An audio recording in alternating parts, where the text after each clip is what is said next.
બાપુ મારો એક પ્રશ્ન છે. હા, પૂછો ને. કુંડલીની મહાશક્તિને જાગૃત કરવા માટે સર્વમાં શ્રેષ્ઠ પ્રાણાયામ કયો છે જેનાથી કુંડલીની મહાશક્તિ જાગૃત થઈ જાય? પ્રિયાણામ તો 8 છે દીકરા, અને 8 પ્રિયાણામોમાંથી સર્વમાં શ્રેષ્ઠ જો કોઈ પ્રિયાણામ હોય તો એ પ્રિયાણામનું નામ છે ભસ્રિકા. જે ભસ્રિકા નામનો પ્રિયાણામ છે એ એવો પ્રિયાણામ છે કે તમે બહારથી શ્વાસ લ્યો નાસિકાથી અને મોઢેથી ફેંકો આ રીતે.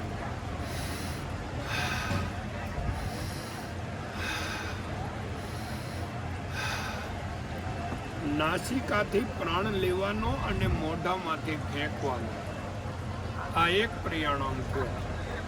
તો આવી એક માળા કરવાની 108. પછી રાઈટ ઉલટો ફેરવવાનો, મોઢેથી પ્રાણ ખેંચવાનો અને નાસિકાથી ફેંકવાનો.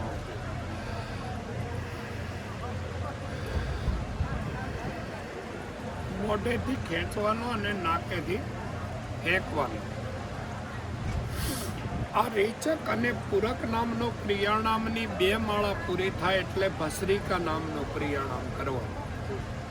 અને ભસ્રિકા નામનો પ્રિયાણામ છે એ બંને નાસિકાથી શ્વાસ લેવાનો અને બંને નાસિકાથી શ્વાસ ફેંકવાનો. તો લેવાનો અને ફેંકવાનો એક જ સરખી રીધમ રહેવી જોઈએ. શ્વાસની ખેંચવો અને ફેંકવો, ખેંચવો અને ફેંકવો. ભસ્રિકા નામનો પ્રિયાણામ છે. તો આ ભસ્રિકા નામનો પ્રિયાણામ છે એ કુંડલીની મહાશક્તિને જાગૃત કરવાની સર્વમાં શ્રેષ્ઠ વિધિ છે. હા, પછી એક બહુ સર્વમાં શ્રેષ્ઠમાં શ્રેષ્ઠ જે પ્રિયાણામ છે ને એ ઉડિયાન નામનો પ્રિયાણામ છે.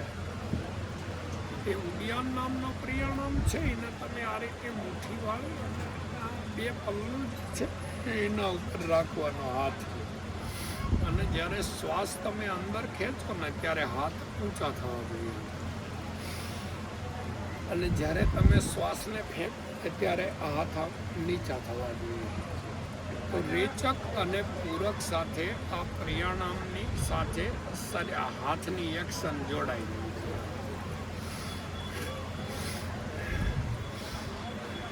કરો કરો કરો. હા હા, ઓકે.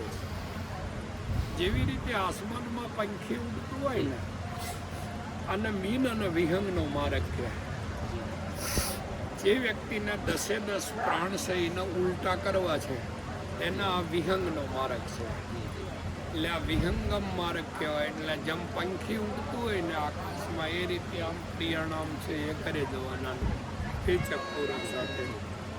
તો આપણા જે ફેફસા છે ને એ ફેફસામાં 72,000 સેલ છે, અને 72,000 સેલમાં વા, કફ અને પિત્ત એ આવી જાય સેલોમાં.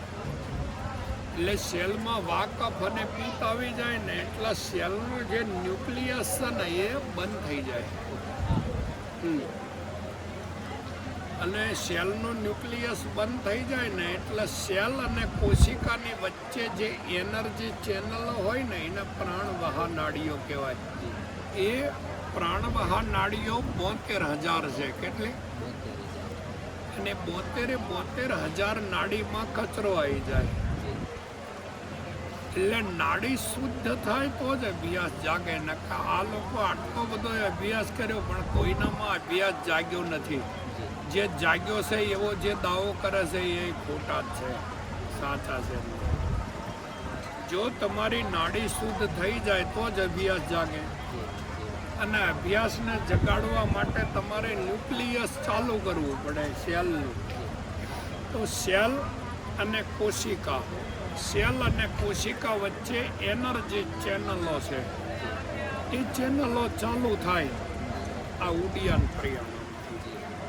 તો જેવી રીતે આપણે ગામડામાં હેડપંપ હોય, હેડપંપ, એ હેડપંપમાં તમે આમ હલાવો તો ખબર ને પાણી આમ ઉપર આવે અને પછી બંબો પડે કે નહીં.